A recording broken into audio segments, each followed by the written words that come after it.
নমস্কার দেশবাসী।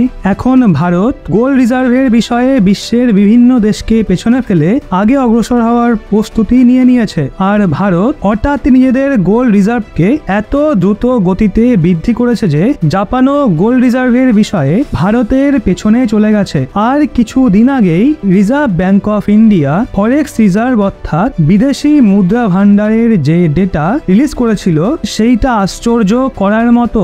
আসলে ভারত এই প্ল্যান আমেরিকান ডলারকে দুর্বল করার জন্যই করেছিল। আর এই জন্যই ভারত নিজেদের গোল্ড রিজার্ভকে হঠাৎই বৃদ্ধি করার প্রস্তুতি নিয়েছে। যদিও দেখতে গেলে ভারতে যথেষ্ট কম মাত্রায় সোনা পাওয়া যায়, কিন্তু তা সত্ত্বেও আমরা অন্যান্য দেশের থেকে এত সোনা রিজার্ভ কেন করছি? বন্ধুরা, এইটা তো চিন্তা করার বিষয়। আর কিছু দিন আগেই যে আপডেট প্রকাশ হয়েছে সেটা ইউকে, তুর্কি এবং সৌদি আরবের মতো দেশকে পেছনে ফেলে দিয়েছে, যারা এতদিন পর্যন্ত গোল্ড রিজার্ভের বিষয়ে নিজেদের আধিপত্যকে বজায় রেখেছিল। আর এখন ভারত গোল্ড রিজার্ভের বিষয়ে খুব দ্রুতই বিশ্বের অষ্টম দেশ হতে চলেছে, যার কাছে ভারী মাত্রায় গোল্ড রিজার্ভ মজুত রয়েছে। তো বন্ধুরা, সম্পূর্ণ আপডেট আসলে কি সেইটাই ভিডিওতে জেনে নেওয়া যাক। তো আগে অগ্রসর হওয়ার পূর্বে ভারতের গোল্ড রিজার্ভ বিশ্বের বিভিন্ন দেশকে যে পেছনে ফেলে দিয়েছে তার জন্য একটা লাইক এবং চ্যানেলটা সাবস্ক্রাইব অবশ্যই করবেন। তো এই সময় দেখতে গেলে ভারতের সাথে সাথে অন্যান্য দেশও ইউএস ডলারের আধিপত্যকে কম করতে চায়। কারণ দেখতে গেলে সময়ে সময় ইউনাইটেড স্টেট বিভিন্ন দেশের ওপর নিষেধাজ্ঞা জারি করতেই থাকে, যা থেকে বিভিন্ন দেশের মধ্যে বাইল্যাট্রাল ট্রেড প্রভাবিত হয়ে থাকে। কিছু দিন আগেই দেখতে গেলে এর সবচাইতে বড় উদাহরণ রাশিয়ার ওপর লাগানো স্যাংশন, যার জন্য রাশিয়ার থেকে ভারত কাঁচা তেল এবং হাতিয়ারকে ক্রয় করার জন্য ইউএস ডলারে পেমেন্ট করতে পারছিল না। আর এটা প্রথমবার হয়নি, বরং এটা এর আগেও ভারত যখন ইরানের থেকে সস্তা দামে ক্রুড অয়েল অর্থাৎ কাঁচা তেল ক্রয় করত, তখন আমেরিকাও ইরানের ওপর নিষেধাজ্ঞা জারি করে দিয়েছিল, যাতে ইরান ভারতকে কাঁচা তেল বিক্রি করতে না পারে, যাতে ভারত ইরানের পরিবর্তে আমেরিকার থেকে ক্রুড অয়েল ক্রয় করে। আমেরিকা এইসব এই জন্য করতে পারে কারণ বেশিরভাগ দেশ আমেরিকান ডলারেতেই বাইল্যাট্রাল ট্রেড করে থাকে। অন্যদিকে ভারতীয় রুপিতে ট্রেড করতে অন্যান্য দেশগুলো ভয় পায়। কিন্তু ভারত এই সমস্যার সমাধান করার জন্য 2017 সাল থেকে নিজেদের গোল্ড রিজার্ভকে বৃদ্ধি করা শুরু করে দিয়েছে, যাতে ভারত ফরেক্স রিজার্ভের বিষয়ে একটা পাওয়ারফুল কান্ট্রি হতে পারে, যার পর ভারতীয় রুপিতে ট্রেড করার জন্য বিভিন্ন দেশ ভারতের দিকে নিজেদের হাতকে আগে অগ্রসর করতে পারে। এরপর ভারত নিজেদের গোল্ড রিজার্ভকে বৃদ্ধি করার নির্ণয় নিয়েছিল। আর এই বছর অর্থাৎ 2024 সালে যেই ডেটা সামনে উঠে এসছে সেটা বিশ্বের বিভিন্ন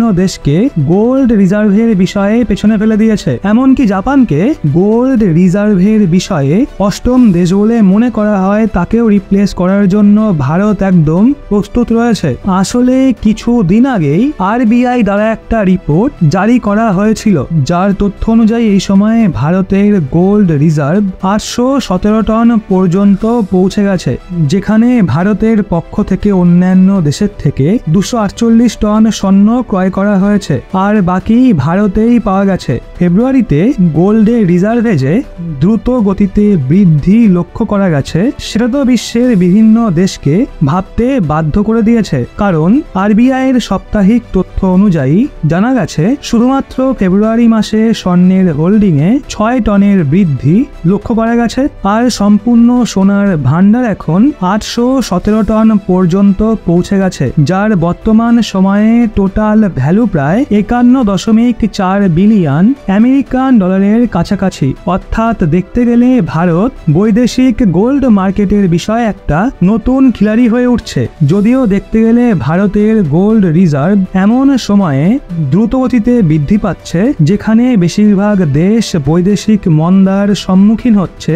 আর ভারতের এই গোল্ড রিজার্ভের পর আমেরিকান ডলারের উপরে যে আঘাত করা হয়েছে সেটা আমেরিকা কখন কখনোই ভুলতে পারবে না, কারণ এখন সেই সময় আসছে যেখানে আমেরিকান ডলারের মতো ভারতীয় রুপি গ্লোবাল মার্কেটে ট্রেডের জন্য নিজেদের আধিপত্য তৈরি করবে। আর যদিও দেখতে গেলে অলরেডি এমন কিছু দেশ রয়েছে যারা এখনই ভারতীয় রুপিতেই ট্রেড করেছে, যার মধ্যে ইউএই এবং সৌদি আরবের মতো দেশ যুক্ত রয়েছে। আর এখন এই দলে রাশিয়াও যুক্ত হতে চলেছে, যারা এখন ভারতীয় রুপিতে ট্রেড করার জন্য একদম প্রস্তুত, কারণ এই সময় রাশিয়ার ওপর আমেরিকার দ্বারা স্যাংশন লাগানো রয়েছে, যার জন্য ভারত রাশিয়ার সঙ্গে আমেরিকান ডলারেতে বাইল্যাট্রাল ট্রেড করতে পারছে না। এছাড়াও আপনাদের বলে রাখি, ভারত ফরেক্স রিজার্ভের বিষয়ে গোল্ড রিজার্ভ ছাড়াও ইউএস ডলার এবং ইউরোর মতো কারেন্সিকে রিজার্ভ করার বিষয়ে কোনো কমতি রাখছে না। আর এই সময় দেখতে গেলে ভারত আমেরিকান ডলারেতেই ট্রেড করার প্রায়োরিটি দিয়ে থাকে, কারণ এই সময় বেশিরভাগ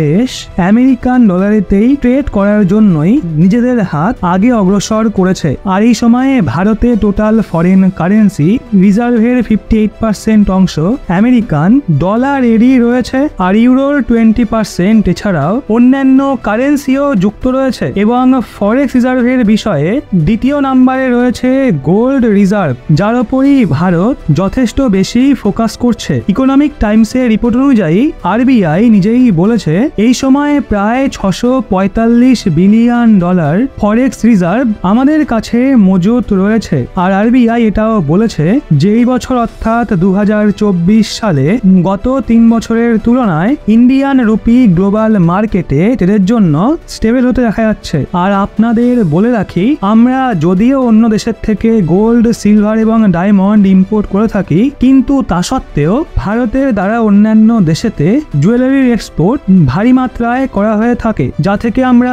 গোল্ডকে রিজার্ভ করার সঙ্গে সঙ্গে জুয়েলারি তৈরি করে অন্যান্য দেশেতে এক্সপোর্ট করে প্রফিটও কামিয়ে থাকি। আর এই সময় দেখতে গেলে ভারতে সুইজারল্যান্ড, ইউএই এবং সাউথ আফ্রিকার মতো দেশের থেকে বেশিরভাগ গোল্ড ক্রয় করা হয়ে থাকে, যার মধ্যে গোল্ডের প্রায় 41% অংশ শুধুমাত্র সুইজারল্যান্ডের থেকে ইম্পোর্ট করা হয়ে থাকে। আর জুয়েলারি এক্সপোর্টের যদি লেটেস্ট ডেটা দেখা হয়, তাহলে ভারতের দ্বারা প্রত্যেক বছর প্রায় 12.6 বিলিয়ন ডলারের জুয়েলারি এক্সপোর্ট করা হয়ে থাকে। অর্থাৎ দেখতে গেলে যদিও ভারত গোল্ড ইম্পোর্টের জন্য বিভিন্ন দেশের ওপর নির্ভরশীল রয়েছে, কিন্তু তা সত্ত্বেও জুয়েলারি এক্সপোর্টের বিষয়ে ভারত বিশ্বের বিভিন্ন দেশের মার্কেটকে কবজা করে রেখেছে। ভারতের দ্বারা সবচেয়ে বেশি জুয়েলারির এক্সপোর্ট আমেরিকা এবং ইউএইর মতো ডেভেলপড কান্ট্রিকে করা হয়ে থাকে। অন্যদিকে যদি ইউএইতে ভারী মাত্রায় গোল্ড রিজার্ভ মজুত রয়েছে, কিন্তু তা সত্ত্বেও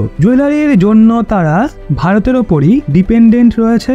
এখন তো আমেরিকা এবং ইউএই ছাড়াও হংকং, সিঙ্গাপুর এবং ইউকে এর মতো বিভিন্ন দেশও জুয়েলারি ইম্পোর্টের জন্য মেজরলি ভারতের ওপর ডিপেন্ডেন্ট। আর যদি ভারতের গয়নার কোয়ালিটির কথা বলি, তো এই দেশগুলো অন্য কোনো দেশের ওপর জুয়েলারি ইম্পোর্টের জন্য ডিপেন্ডেন্ট হতে চায় না, একটাই কারণ, যেই জন্য ভারতের জুয়েলারি এক্সপোর্ট এই দেশগুলোতে দিন প্রতিদিন আরো বেশি পরিমাণে বৃদ্ধি পাচ্ছে। বাকি আপনার কি মনে হয়, গ্লোবাল মার্কেটে আমেরিকান ডলারকে ভারতের রুপি কড়া টক্কর দিতে পারবে? হ্যাঁ নাকি না, নিজেদের মতামত কমেন্টে অবশ্যই জানান। আর ভারত গোল্ড রিজার্ভের বিষয়ে বিভিন্ন দেশকে পেছনে ফেলে আগে অগ্রসর হয়ে যাচ্ছে, তার জন্য ভিডিওটা একটা লাইক এবং চ্যানেলটা সাবস্ক্রাইব অবশ্যই করুন।